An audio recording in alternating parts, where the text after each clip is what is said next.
Tá gravando? Tá gravando. Rec. E ali vai ter um contador. E o papel Vamos chegar em dele 60. E Quando já chegar em 60 ele vai desligar, daí tu tem que ligar.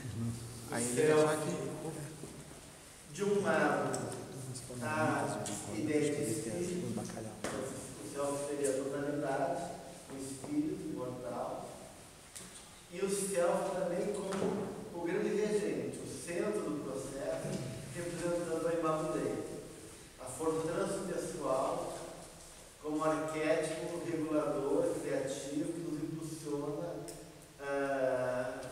para a evoluir, aí além da nossa própria condição atual. Então, o self tem essas duas implicações, uma como espírito, no espírito, e a outra como a centelha divina, a imagem dele, representando essa qualidade, ou essa condição criativa, transcendente, o transpessoal dentro de cada um de nós.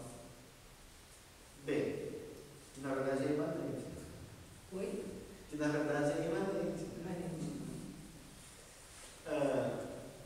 Então nós vamos ver agora como é que vai se dando a relação do ego com o self. A gente foi vendo que na medida que o ego vai se estruturando, vai se dando também a formação de outros complexos. Entre eles, a sombra, né, no material que vai ficando no inconsciente, a persona como uma extensão do ego, como um fator de adaptação ao coletivo, à cultura, à moral coletiva, e o self também, como esse elemento, esse agente fomentador do processo criativo, ele vai buscando, né, nessa dinâmica da psique, uma relação favorável com o ego. Só que no primeiro momento o ego não sabe disso. Né? E até porque o ego, nessa primeira condição de existência, como bebê, ele é um ego onipotente. Onipotente. Ele se identifica totalmente com o self. Ele pensa que é o self. Tá? Ele está pensando no self. Por quê? Porque tudo na fantasia do bebê, tudo é um pedaço dele. Tá? Não existe separação eu-tu. Não existe essa relação sujeito-objeto. Então, essa separação do bebê com o mundo ainda não está construída. Então, ele é um todo onde tudo é um pedaço dele.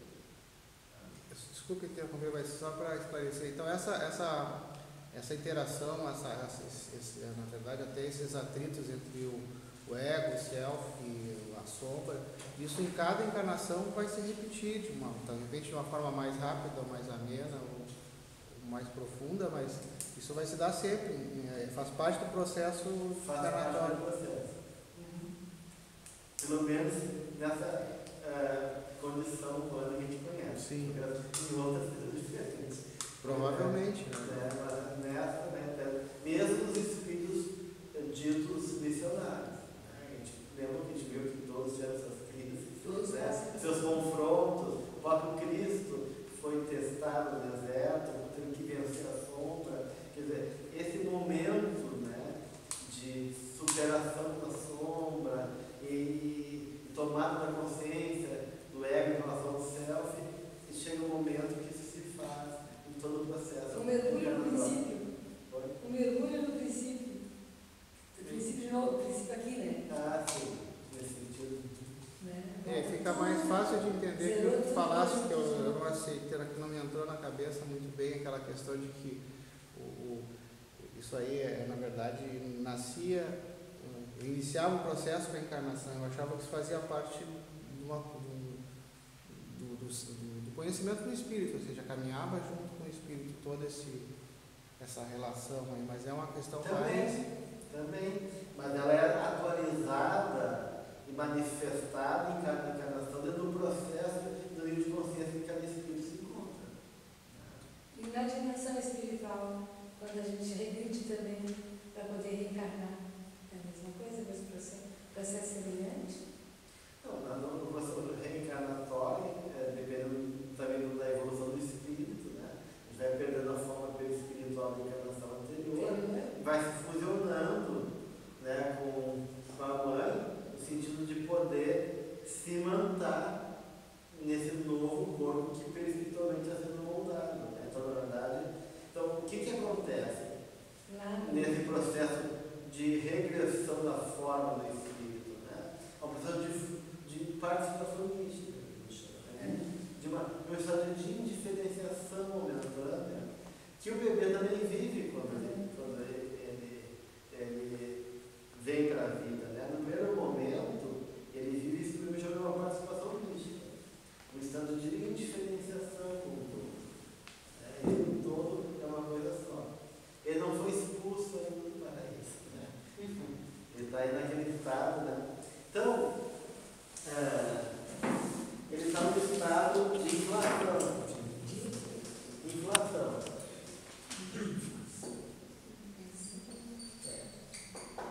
Por quê? Se eu não sou self, então eu estou inflado. Né? Na verdade, se eu sou self, está tudo bem.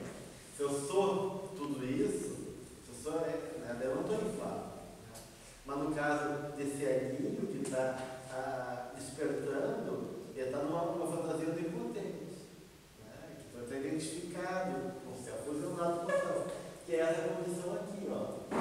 Então, vai começando a se criar um eixo do ego com o self. Tá?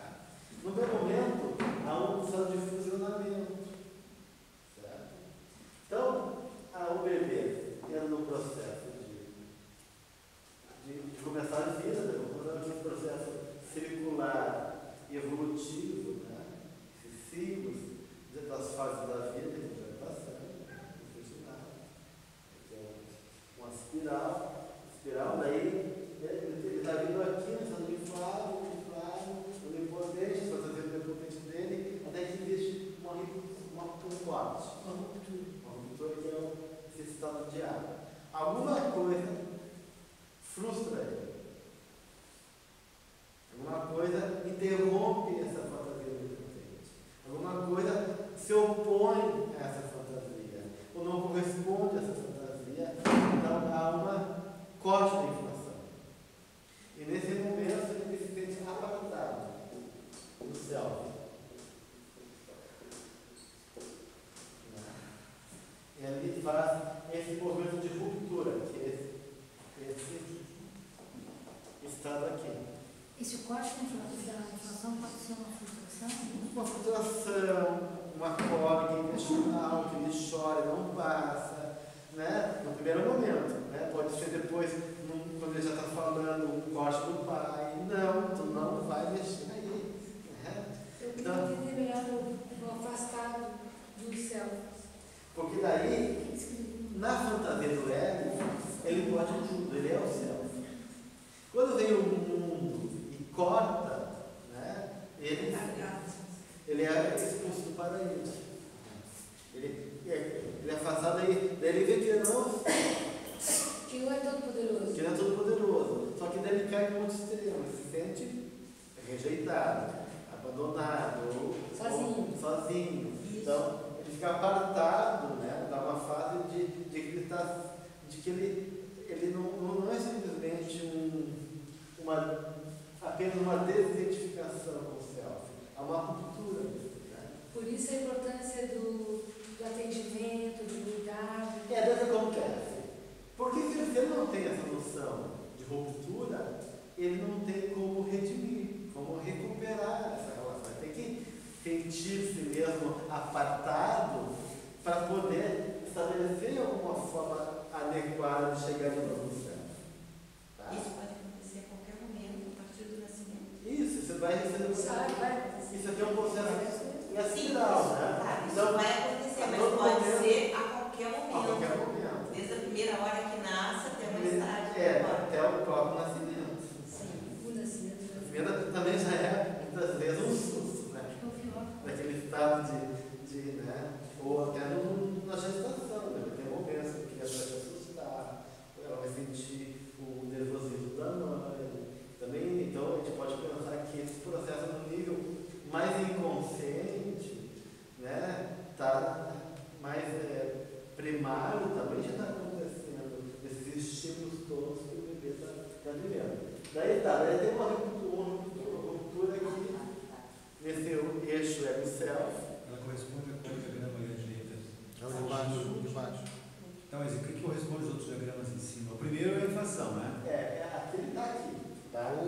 no nascimento. Mas depois, em vários momentos, vai estar nesse estado aqui. Tá? Então ele está aqui, ele está identificado com o self, ele está fusionado com o self, e vem a vida dele e diz, puf, tu não é o self. Tá? E corta. Tá? Daí ele vai começar uma aproximação, porque no dia que ele está apartado, ele se sente, né, distante dessa condição de plenitude, de onipotência que o self dá. Então ele começa de novo um movimento de se submeter ao self. Se submeter ao self. Vou chamar de submissão esse momento de Ele chama de metanoia, esse momento aqui, de virada, de reconciliação com o self. Então, digamos, a criança, né? A criança, tu diz não, ela tem, a gente vai dar um tapinha na mão dela, dar um castigo. Ela se sente rejeitada. Ela fica lá, e a pouco ela vem, né, abraça a mãe e o pai, né, não pode fazer isso. O pai não gosta, né, para ti. Então, ela está fazendo um movimento de novo, porque o pai e a mãe é a projeção do self. Primeiro, quem é o self é o bebê.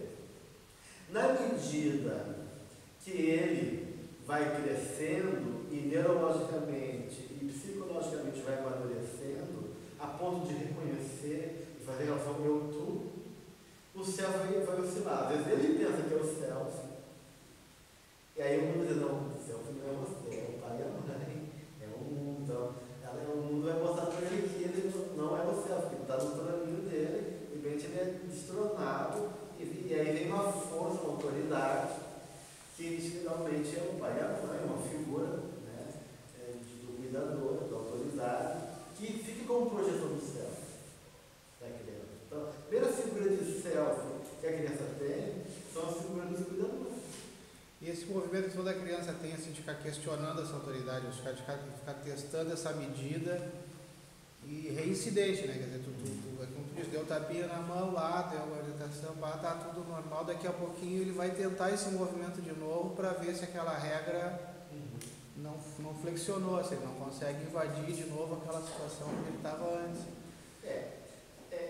Daí, com certeza, aí tem algumas implicações.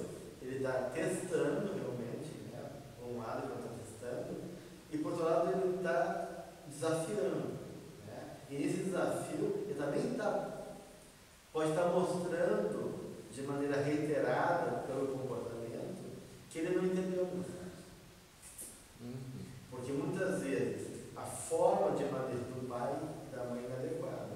E sendo inadequada, a resposta do filho também pode ser, digamos assim, corresponder à elevação do estímulo que ele recebeu. Então, essa dificuldade da criança também se moldar pode ser uma característica do espírito, da fase que ele se encontra, que é a fase dos 3 anos, a fase de negação, de autoafirmação de identidade, ou pode ser também pela inadequação do manejo dos pais. E outra que eu acho que esses pontos A e B que tu coloca aí não são assim um fato, uma coisa, de repente pode ser uma faixa de experiências ali, ou de tempo. Não necessariamente não é uma situação. Tudo vai estar marcado, todos nós vão estar marcados de momentos de corte e de aproximação desse self. Mas, claro, na fantasia de cada um de nós, enquanto crianças, a gente pode estar mais identificado Com uma situação. e viver momentos de apartação. Na adolescência, a gente vive também isso. A gente se sente apartado do mundo inteiro, ninguém se compreende, aquelas coisas todas, crises existenciais, tal. Então, tu vive uma fase de se sentir, né, o último das criaturas. Né? Então, isso pode acontecer enquanto uma condição. Então, é óbvio que a condição do espírito que está vivendo as experiências também vai ter interferido subjetivamente e se misturando na experiência. Então, eu estou colocando a experiência. Mas como ele vai elaborar isso, como ele vai assimilar isso, vai depender de uma série de fatores, considerando o que ele traz também enquanto bagagem espiritual dele mesmo. grosso modo, essa elaboração se dá pela idade cronológica do indivíduo e também pela bagagem. Por exemplo, uma criança recém-nascida, ela pode sofrer um apartamento ali, um mar ali, e ela vai reelaborar, reaproximando do B ali, de acordo com a faixa etária que ela se encontra. E a bagagem espiritual, nesse caso, está interferindo muito pouco, pela consciência que ela tem naquela fase. Mas ela não, ela já tem impulsos e fantasias que são dela. Da bagagem? Tá, e na hora que há esses conflitos, ou o educador, o cuidador, o pai, o responsável, produz um código dizendo não faz isso, ou então deixa ela com cólica, e ela se manifesta. Quem é que está se manifestando nesse momento aqui? No cuidador, quem se manifesta quando ele fica deixando a criança com cólica ou faz um corte é o ego e o self, mais um, mais outro, e também na criança, quem se manifesta mais assim? A reação é do ego? Pai, fui rejeitado, fui apartado. E quando ela se aproxima, quem se manifesta aí mais? É o self ou é o ego na reaproximação? É o ego. Da criança. Mas no adulto que o adulto é o ego. É o ego. Mas a criança vive como se fosse o self, da fantasia. Né? O meu cachorro, eu sou Deus. Ela está inflada. Às vezes, né? Às vezes ele quer ser o Deus. Mas na fantasia dele, eu sou o auge. Né? Mesmo que eu seja um pobre ser humano também, um pouco mais evoluído do que ele. Mas no estágio anterior, ele era o alfa. Ele era o alfa. Aí o bebê está nascendo com impotência. Sim. Porque achando que ele é o self. Mas então ele não está dando de nada. Ele está ali, no paraíso. Ele tem uma cólica. De repente ele tem uma cólica. Ele chora. Ninguém atende. Ele chora. E aí a fantasia do impotente que vai ser suprido aquela dor, não vem. Ele chora.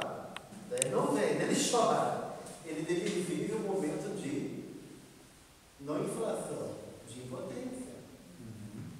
A fantasia que ele tem e o choro de desagrado, de dor, de insatisfação, não é reconhecido. E a impotência dele, de que aquilo vai cessar, não acontece. Bem, até que o momento que, por algum motivo, passa. Mesmo que passou, porque alguém atendeu no chazinho de camomila, ou botou um calorzinho no intestino, né? Passou. E ele pensa que foi ele. Agora, como ele é um espírito individual já, talvez, quando ele tem a sensação de relaxamento intestinalmente que passou a cólica, ele pode ficar muito grato, feliz. Ou posso ficar na revolta, sabe? Por que demoraram? Que história é essa?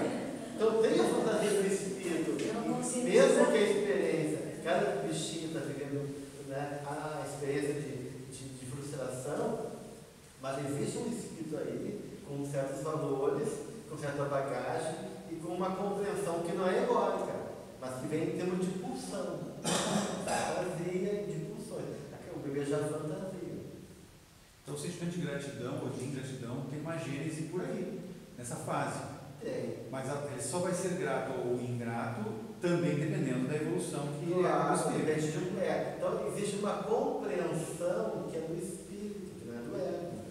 Né? Que está por trás da experiência daquele ego que tem informação. Né? Então, porque senão a gente não ia entender a resiliência. Por que muitos espíritos, apesar das adversidades da vida, são resilientes? Né? A pesquisa de resiliência diz, porque teve, em algum momento da vida daquele espírito, uma figura positiva, um professor, um educador, um tio, mas isso todo mundo tem. Né? Graças a Deus, todo mundo tem. Né? É de graça. Mas é uma experiência nessa fase bem inicial, muito traumática, como rejeição, né? Ela vai se refletir mesmo a cair no esquecimento na vida Não, aqui está. Se a experiência de frustrações de apartamento foi muito reforçada e tiver um trauma massivo, como se diz, reiterado, há um processo realmente de desestruturação desse ego. Aqui está. Porque a tua informação, essa criança começa a ser frustrada a todo momento pelo pai e pela mãe, dizendo que tu é um idiota, porque tu nasceu,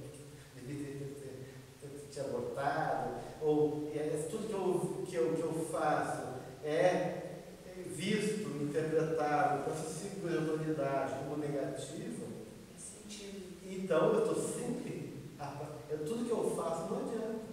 Então, o meu sentimento, a minha sensação é que, por mais interessante que eu possa ser, eu nunca conquisto o céu, nunca respondo a necessidade daquele céu.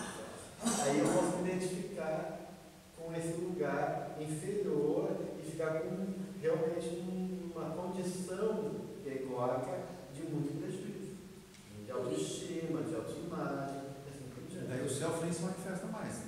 Porque ele está só, puro dor. O self da criança está lá. Sim, mas ela não reconhece mais ele. Ela não consegue se identificar mais com ele. Então, ficou aqui, ó. Ela parou aí. Porque o ideal é aqui, ó. Nessa faixa aqui, né? Que o ego não fique nem fusionado para não inflar, uma pessoa narcisista, um psicopata, que está nessa fase fusionada e inflada.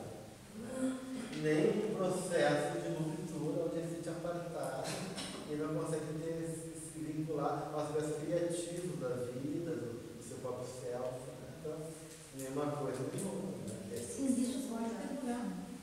Sim, porque o que acontece? Na medida que vai se dando esse processo, ele vai apartado, ele vai indo no processo de aproximação. Metanoia.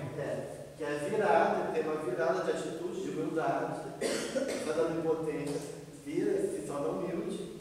Daí, pela humildade, ele é reconhecido novamente pela figura de self, que pode ser ele mesmo, pode ser o projetado lá na Maria. Daí ele começa a esquecer. E inflar de novo. E vai começando esse processo, até que chegou na inflação, ele vem e pá! Não.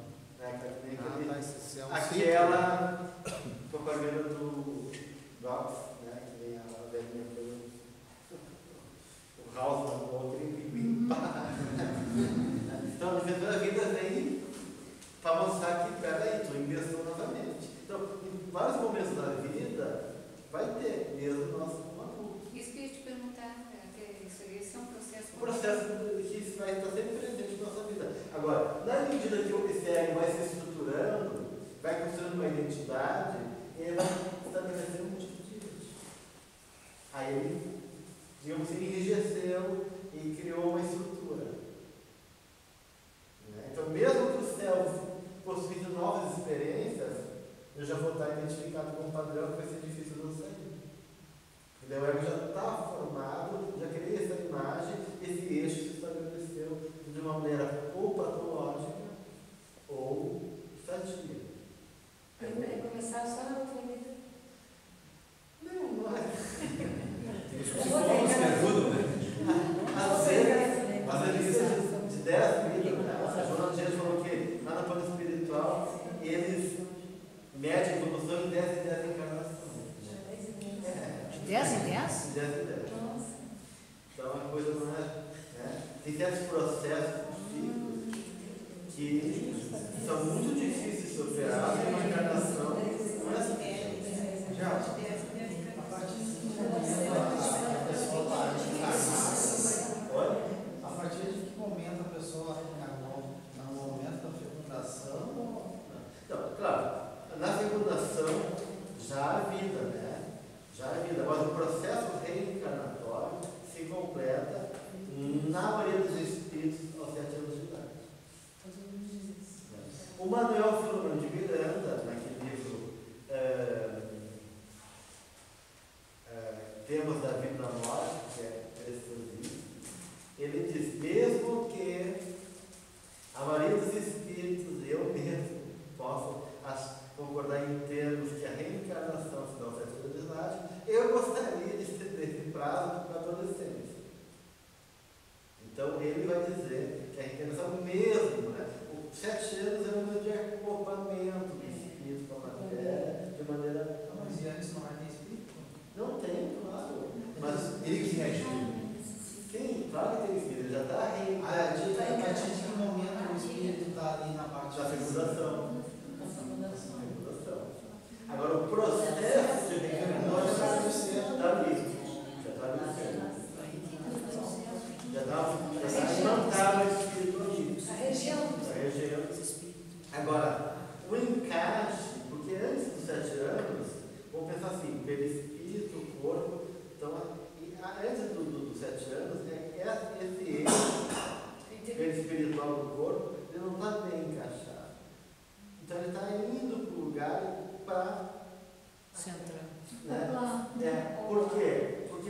essa sensibilidade da criança e essa não acoplamento total é necessário para assimilar os elementos educativos que ela está recebendo dessa nova fase de vida. Tá? Agora, o Manuel Fernando de Brando fala que para ele esse processo na verdade deve ser até a adolescência. Até 18. O reencarnatório. Até 18. Eu não diria até 18, porque daí eu acho que a primeira fase da adolescência, 14. Nesse processo aí é que a personalidade do espírito começa realmente a se manifestar na plenitude cívica. Dá para dizer isso? Não. É que na adolescência há um despertar da glândula pineal. Tá? E a glândula pineal, ela faz um movimento de abertura para o teu passado. Abertura do quê? Abertura para o teu passado. Interessante. Tá? Então o que acontece? Se por um lado a criança ela não está totalmente acoplada nesse processo reencarnatório e ela se sentiu até de poder lembrar de vidas passadas, por outro lado ela está mais inconsciente disso e está mais sob a influência do meio psíquico que ela vive daqui, tá? Dos pais, da mãe, do psiquismo, né? Das pessoas que cuidam dela. Na medida que ela vai 7 anos de idade, começa a fase de socialização, né? Então, no colégio, depois as operações de ação no mundo, as brincadeiras, coisinha de montar, tal. Começa a adolescência, o que acontece? Agora na pineal ativada, o passado daquele espírito floresce e a adolescência é de novo uma recapitulação do que ele viveu na infância com os impulsos do passado. Então, por isso que é difícil, a adolescência é um grande caldo fervendo, né? Nós estamos borbulhando, né? Para que ele possa assumir, daí como adulto, a identidade dele. As escolhas dele.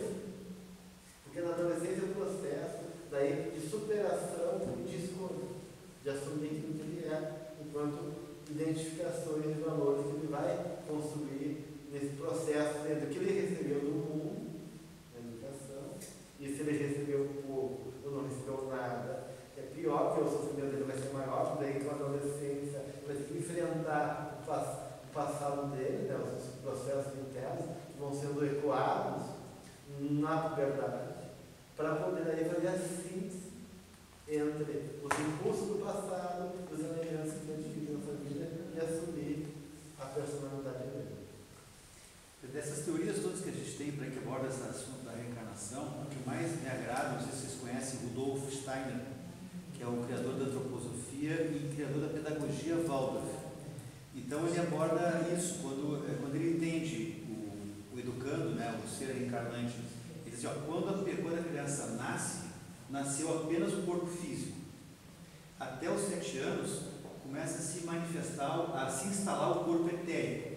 Então, aos 7 anos, esse corpo etérico que se manifesta, inclusive, nessa adaptação que tu falou agora há pouco, com o gesto da mão, as doenças como catapora, sarampo, etc., são manifestações físicas dessa adaptação do corpo etérico àquele corpo que ele está assumindo agora. Isso didaticamente 7 anos, né? Não é coisa rígida. Dos 7 aos 14, ele atribui o desenvolvimento do corpo astral. E aos 14, ele diz que nasceu, entre aspas, o outro corpo, que é o astral. Então, o terceiro corpo físico já nasceu com o nascimento, o etérico aos 7 e o astral aos 14, que coincide também com isso aí, e também coincide com as teorias de Piaget, quando ele fala na prontidão da criança para aprendizados específicos de pensamento abstrato, operatório, pós-operatório, de operação, não de operação, de operação matemática, por exemplo. E aí, aos 14, começa a se manifestar o último dos corpos que ele aborda, nessa síntese dos corpos, né, que é o eu, que eu acho que a gente pode até tentar associar com o ego. E aos 21, então, são setênios, né, 7 anos, né, aos 21, então, dentro de um padrão de normalidade, nasceria então, estaria pronto um ser reencarnado, ou seja, o eu, o espírito, assume o comando das coisas. A gente sabe que tem pessoas que passam a vida inteira ainda naquela fase do corpo, o eu não nasceu ainda, né? Mas dentro do padrão normal seria isso aí. Só que o Steiner, ele se dá o trabalho de abordar a pedagogia até dando dicas de como que tu desenvolve algumas matérias escolares para ajudar nesse processo todo de desenvolvimento dos diversos corpos, né? É bem interessante a teoria. Ele também não entende política, a espírito de medicina também. Olha que algumas febres do bebê da criança é a forma de queimar resquícios do psíquico da mãe, né, para que ele possa aos pouquinhos e assumir o próprio corpo etérico, o corpo astral dele. Então, essas febres, ele diz que não devem ser evitadas, né, porque elas são necessárias, que essa combustão, uma combustão também, não é no físico que está se dando, é um processo energético ali, de que esses corpos que estão sendo superados para novas condições, aquele espírito que está formando aí porque o perispírito realmente não é um corpo só, né? Sabe? O perispírito, Kardec colocou isso com uma profundidade, na verdade são vários corpos. Gelson, mas o Emmanuel fala no amadurecimento do ser aos 45 anos em média.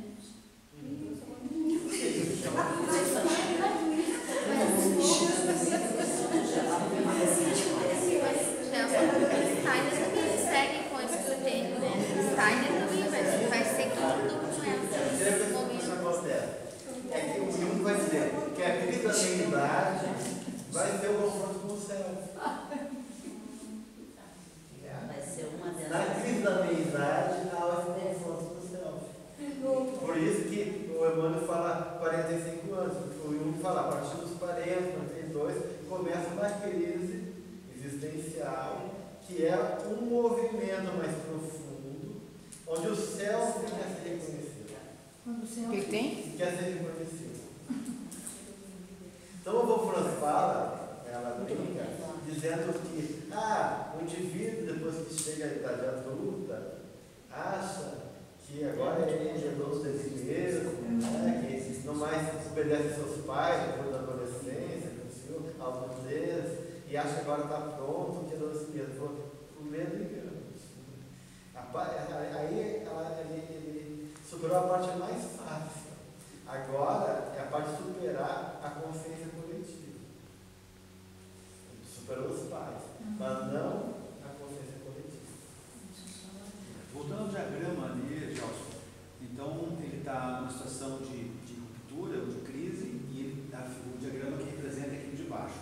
Poderíamos dizer que aqueles dois intermediários são situações que oscilam constantemente, ou seja, ele não está nem na inflação e nem na ruptura, mas ele está oscilando, ora tangenciando o self, mas ainda externo a ele, ora interseccionando o self. Né? Mas isso aí, aqueles dois intermediários, poderia dizer que é o momento B? É o momento B, mas é um momento também que a pessoa pode construir uma identidade baseada nesse eixo. Porque as pessoas vão ficar mais num desses eixos. Então, mesmo que tu possa oscilar, né, e ter esse momento B é o momento realmente de um eixo ideal, tá? Não quer dizer que eu consiga permanecer, mas então, porque a vida vai oportunizando coisas, situações, onde o céu vai se manifestar. Mas, enquanto ego, eu estabeleci um nível de identificação com o self que vai dar esse padrão, esse eixo é com o self, enquanto ego. Então, até porque esse self vai ser vivenciado tanto internamente, quanto projetado fora. Porque o Jung diz, você não tem como escolher não crer em Deus. É impossível. Tu pode escolher só um Deus que tu quer devotar a tua crença. Então o que ele quer dizer com isso? Que em alguma medida tu vai colocar a tua experiência de self em algum lugar. Ou seja, alguma coisa na tua vida tem um valor máximo.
Então eu estou no processo de identificação com o self. Estou aqui. Eu posso me sentir o último das criaturas, apartado, merecedor de estar reencarnado, sentir culpa, né? E estou aqui. Né? E aí eu peço licença para respirar. Né? E aí eu não posso mentir por mim mesmo, estou investindo sobre o outro. Né? Porque daí eu preciso que o outro me legitimize. Né? Então eu estou aqui.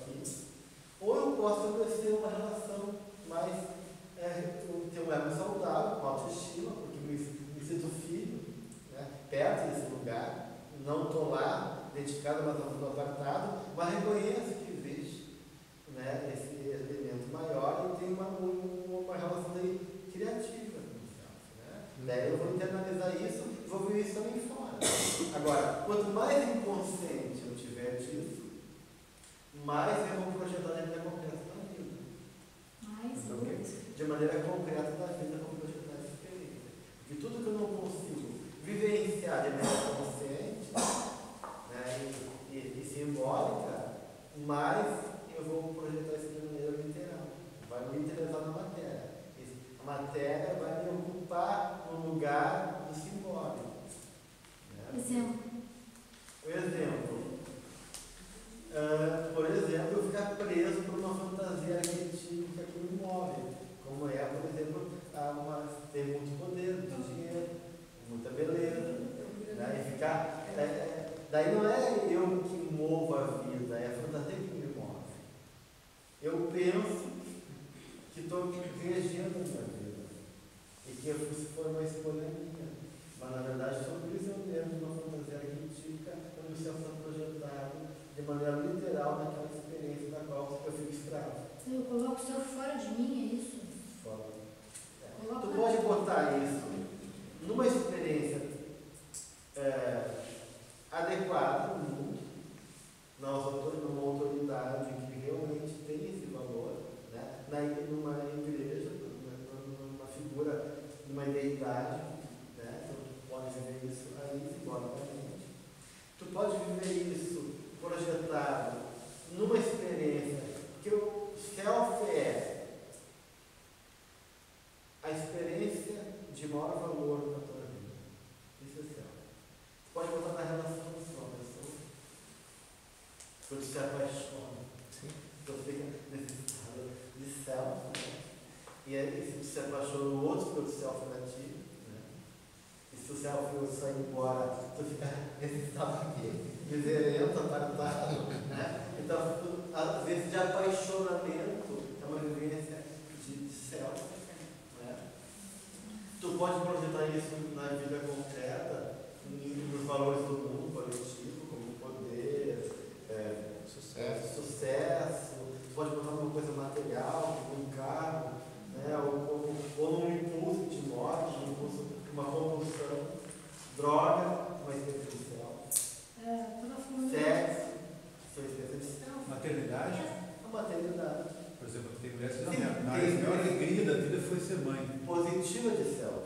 Né? Toda vez que tu trabalha de maneira criativa, um artista, um livro que tu faz, um processo criativo, é uma experiência de self. Né? Tu é individual, né? Ser mãe pode ser uma experiência de self. Pode ser uma. Sim, mas não é. Com algumas pode ser A. Né? Tu pode projetar ali tudo. Mas não quer dizer que seja a única. Né? Não. Falando nessa questão da colocação do céu fora, em termos de zona, isso é um termo que é muito comum na adolescência.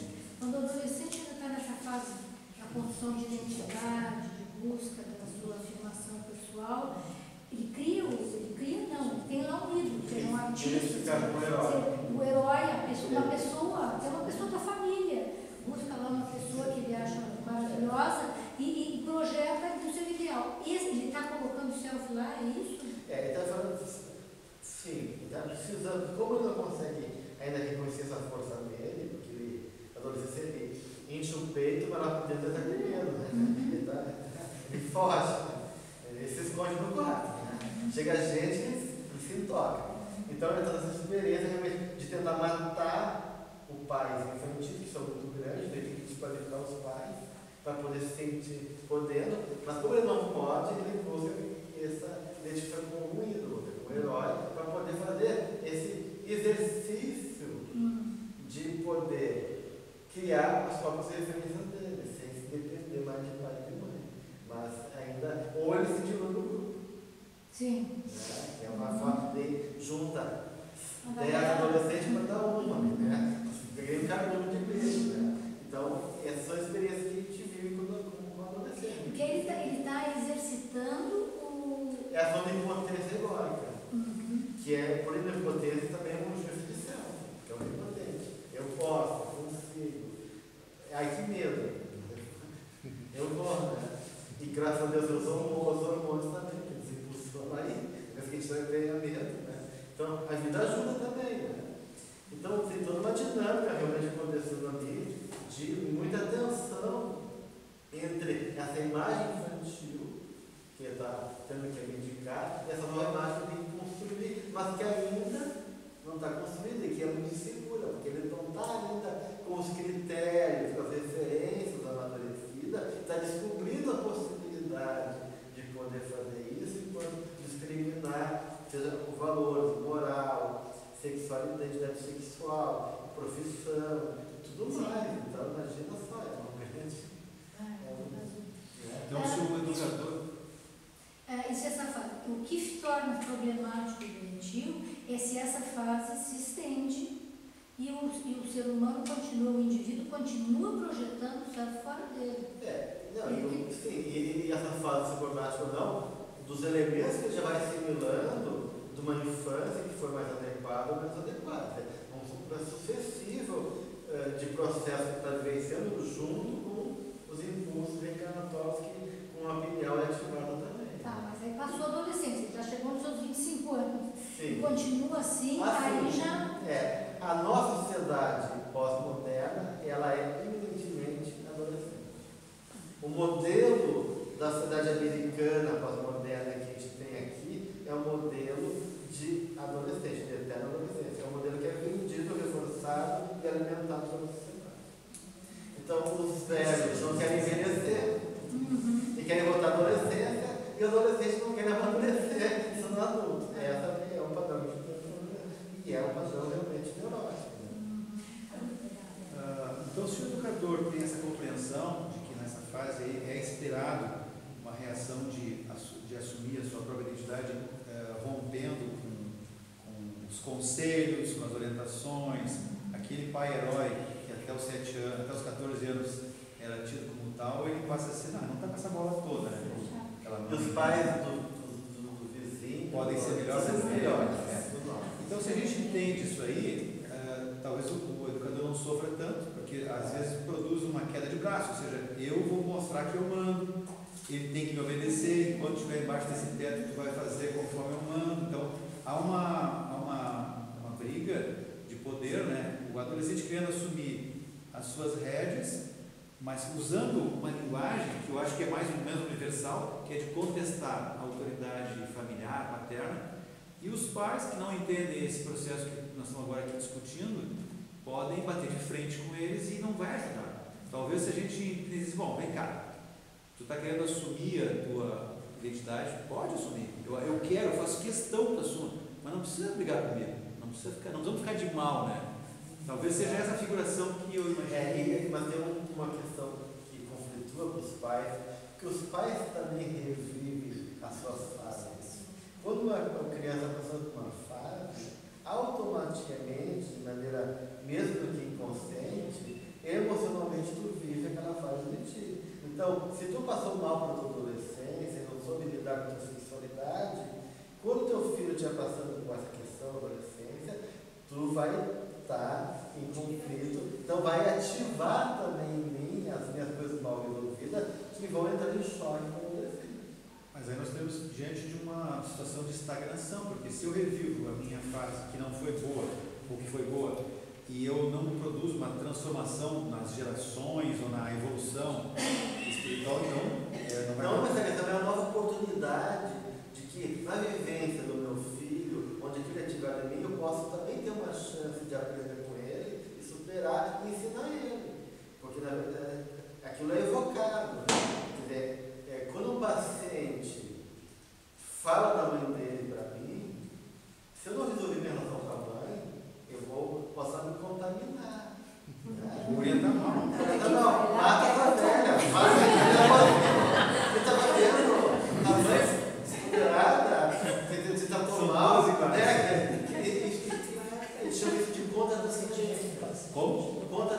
transcendente. Contra Transcendente. Transfere o paciente coisas tuas. mal resolvido. E isso existe em qualquer relação. Qualquer relação. Que haja mais intimidade. Na relação de colega, de trabalho, na relação familiar. Então, o pai, a mãe vão contra-transferir, vão reagir emocionalmente com os elementos do filho, porque ele está mexendo em coisas dele também. Estão evocando respostas emocionais e atitudes que têm a ver com questões que ele traz dentro dele. Aquilo que o Jung diz, é impossível fugir de si mesmo. Parafraseando Nietzsche, procurarmos o pior e encontrar a mesmo. Então, a gente está sempre se confrontando conosco. Isso é o legal da vida. Essa frase do Jung não tem a ver com a anterior que tu disse, que já que é impossível fugir de si mesmo, é impossível não crer em Deus. Não tem uma relação de semelhança entre essas duas afirmações do Jung? Do ponto de vista filosófico, psicológico, não tem como haver moral, ética, se não houver a noção de Deus e de sobrevivência do espírito. Mas quando o Jung fala do Deus, ele fala do Deus daqueles da mitologia, ou seja, o Deus Bacchus, pode ser meu Deus, ou então o Deus matéria. Qual é o Deus que ele fala? É o Deus mono, uni?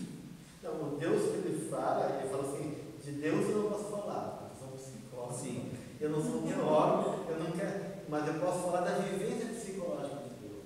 Que Deus é uma realidade psicológica. E que isso vai ser vivido querendo ou não vivido. Se não viver, a proposta dele é viver isso internamente. Enquanto uma experiência com o teu próprio Deus, numa escuta desse self que vem pelos sonhos, pela própria reflexão, pela própria visão sincronística da vida, que é a vida externa corresponde a processos internos. Então, tu fazendo uma leitura adequada, você vai ver o que Deus quer de ti. Então, isso que ele propõe. Agora, como esse Deus está nesse eixo ego-self, pode estar mal elaborado, tu pode projetar isso de maneira equivocada e viver esse Deus de várias maneiras. Naquilo que daí tu escolhe como sendo, ou não escolhe, se deixa funcionar como sendo o elemento de maior valor na tua vida. Pode ser um Deus material. Pode ser matéria, pode ser o sexo, pode ser o poder, pode ser o dinheiro. Então, quando ele fala em Deus, não é o Deus que a gente imagina. Pode ser o meu maior. A vivência do self tua, mas o self continua lá. Sendo o self. E tentando romper com esse padrão inferior que chama do sol negro. Sol negro. Em psicologia, na alquimia. Então, tu fez o processo do sol negro, identificado no self na sombra. E não o self verdadeiro. O self verdadeiro está lá, mas a vivência do self está projetado de maneira inferior. Digamos que, se bem elaborada essa relação do self na fase de amadurecimento, seria o momento que o espírito nosso está conseguindo com que a gente faça parte do que de fato veio fazer, no momento que a gente se dá conta do propósito. No nível prático, estabelece uma vivência de totalidade com a vida, cada experiência de totalidade, a gente integrar com a vida, te dá a experiência de tu reconhecer que tu tem um mito pessoal, que de fato e de viver esse mito, né? E de poder servir ao que é maior, né? Servir ao self, ao Deus, a poder realmente. E aí o Jung diz mais do que isso, o self inclui a humanidade toda. Isso corresponde também a uma atitude colaborativa, cooperativa com as pessoas que convivem. Uma mudança interior. É isso, né? Que seria, digamos, a viver do self no nível ideal, esperado. Né? Agora, voltando àqueles diagramas ali, eu poderia dizer que aquele primeiro diagrama em cima seria egocêntrico? Uma situação egocêntrica? Porque é o ego dentro do centro, né? O ego no centro, a seção do céu. Então, mas tem nome na psicologia para os outros representações ali de baixo? Aquele lá de baixo, para o ego está fora, seria que nome? Ou só é egocêntrico que existe uma nomeação na psicologia? Tem outras que falam sobre o ego em relação ao self? Sim. Mas não esse seria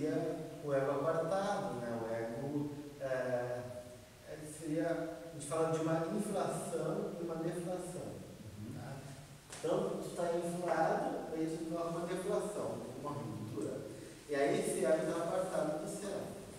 Não existe um nome. Um termo, não tem. Aquilo lá é assim, mais único. Assim, tem exo-ego? Não. É aquele grudadinho ali, precisa ser um exo-ego, né? É que na verdade tem Você faz o nosso ensaio teórico aí. O ego é o ego, né?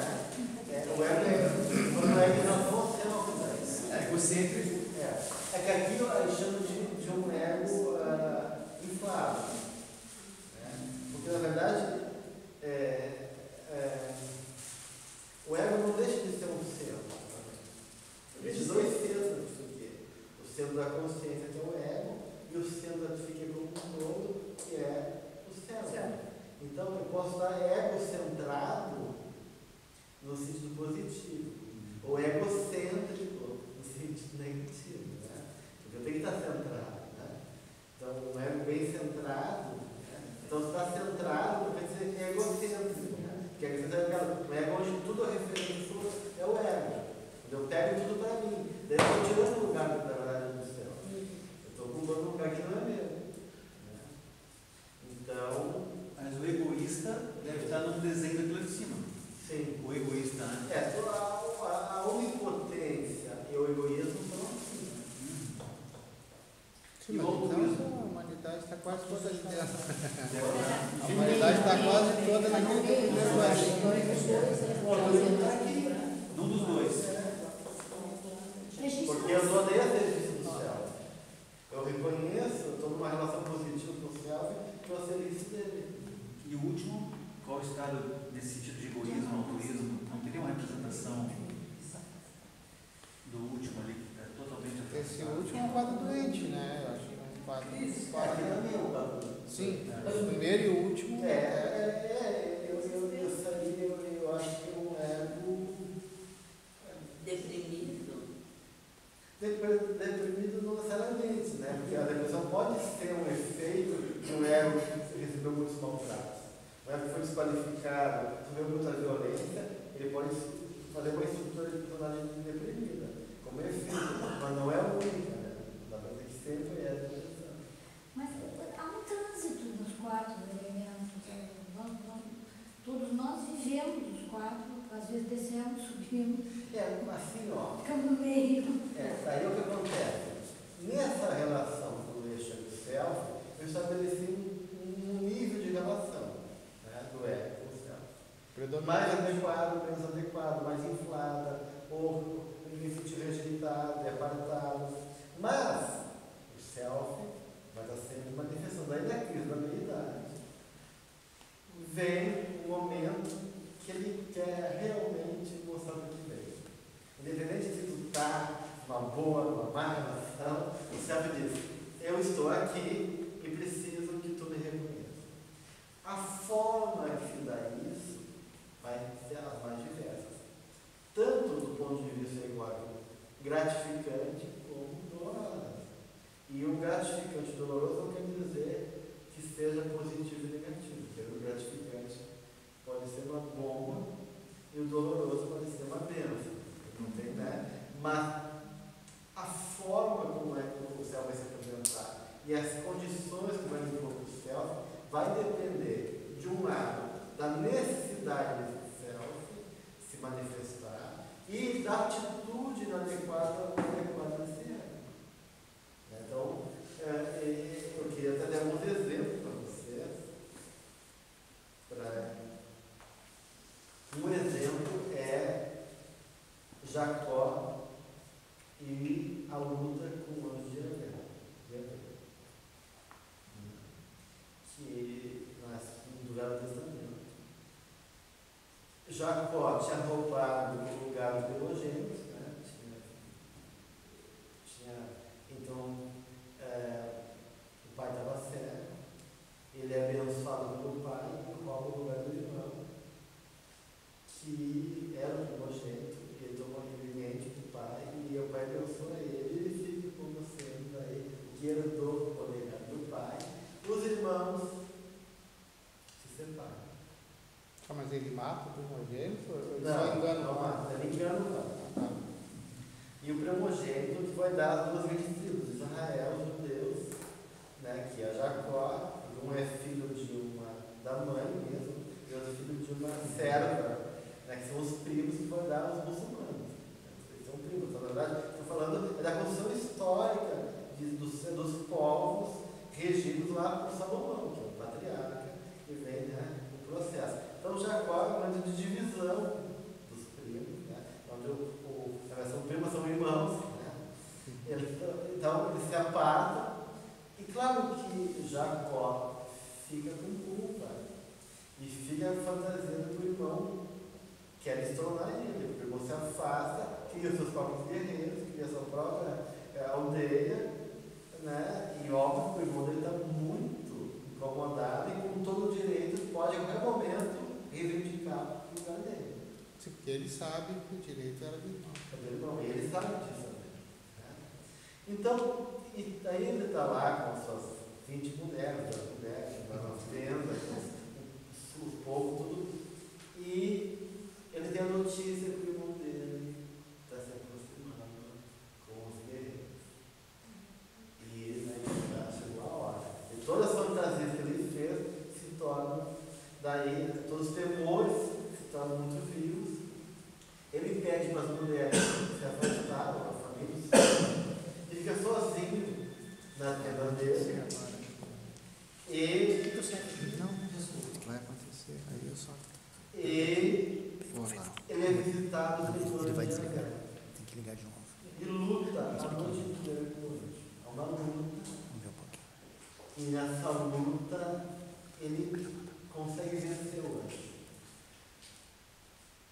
O anjo luta, quando começa a amanhecer, o anjo se dá por vencido, e o anjo vai embora, ele pega o anjo na aí. Então, esse é o exemplo da experiência de céu. Essa luta que ele trava durante a noite é a luta contra os impulsos dele, representado pelo anjo de Jafé. E eu ia dizer, é terrível cair nas mãos do Deus vivo. Do Deus vivo. O que ele está chamando de Deus vivo? Os instintos. Os impulsos. Então, na verdade, a gente interpreta psicologicamente que o anjo de Yahvé são os impulsos homicidas de Jacó, belicosos, né, que ele projeta no irmão. E que ele tem que lutar a noite inteira contra a tendência de atacar o irmão, de tentar, né, se opor ao irmão e superar aquele impulso interno dele. E quando ele vence o anjo, ele venceu esse impulso. E aí ele se transforma. Por isso a mudança de nome, tanto em Paulo, né, em Jacó, que se chama Israel, representa uma transformação radical. Para ser iniciático, você muda de nome. Para reconhecer uma outra natureza que emerge no processo de transformação. E aí o que acontece? Ele se acalma, então, né? E aí o irmão, para a surpresa de todos, deseja a paz com ele e trazer presença. Então, realmente, ele estava lutando contra uma projeção e um impulso que era dele. De culpa, desse impulso ladrão, belicoso, assassino, que está dentro dele. Né? Que ele projetou no irmão, achando que não, a todo mundo ia fazer isso com ele, mas era quem estava fazendo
vai para uma memória emocional de também plenitude. Só que numa plenitude interior. Não é uma plenitude daquele que conquistou a caminhada e fez um movimento nesse nível aqui mais superior. Então, uma das experiências pode ser essa. Semana que vem, daí a gente continua, eu vou dar mais 3 exemplos para vocês. Não, vamos para mais 3 exemplos. Arjuna e Krishna, Nietzsche e Zaratustra, e Paulo e Cristo, que já viram, mas a gente dá mais uma passada nele.